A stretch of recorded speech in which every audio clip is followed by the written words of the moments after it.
The thing is to hang in there and to leave yourself open to anything that you think might work. Why did I do Catalani? Because I was touched by those girls' picture. That's the only reason I did it. Why did I do Red Baker? Because I was touched by seeing some of the guys wandering around the streets without jobs in Baltimore. When I went back to do a totally different kind of book, those guys were in the back of my mind. I didn't even have any interest in them, but they ended up forcing themselves on me because what their actual story was moving and touching. And the story I wanted to write was a bunch of crap. So you have to be open to this stuff. You have to look at things and go, wow, that could work. That could really work for me. Not for, it could really work for the idea it's commercial. Forget that. You got to think, this could work for me. This is what I could write about that's moving and touching. Sitting around thinking what's commercial is the worst idea you can do, I think, personally. And I know guys do it, I know they make money doing it, so somebody else might tell you differently. But for me, it doesn't work. I have to be moved by something, and even if it's a photograph of two little girls in 1890. And that is what I end up writing about every time.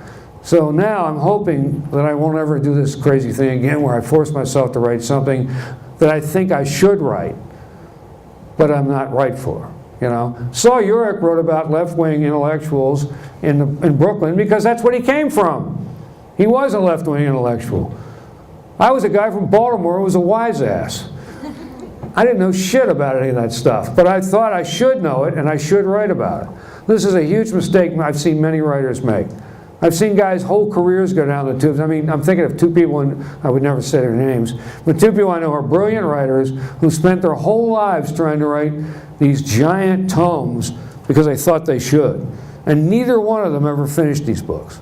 One of them's dead and the other one's practically dead, and they're never going to finish those books. And I used to tell this one guy, just stop writing this crap. You don't care about it. Well, that made him furious. Because after you've had 5 years invested in something, you have to think you care about it.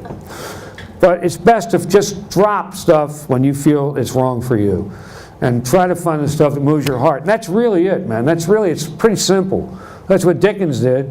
Dickens wrote from his heart. Yeah, he was a genius, and he was also a genius of plotting, you know, in every other way.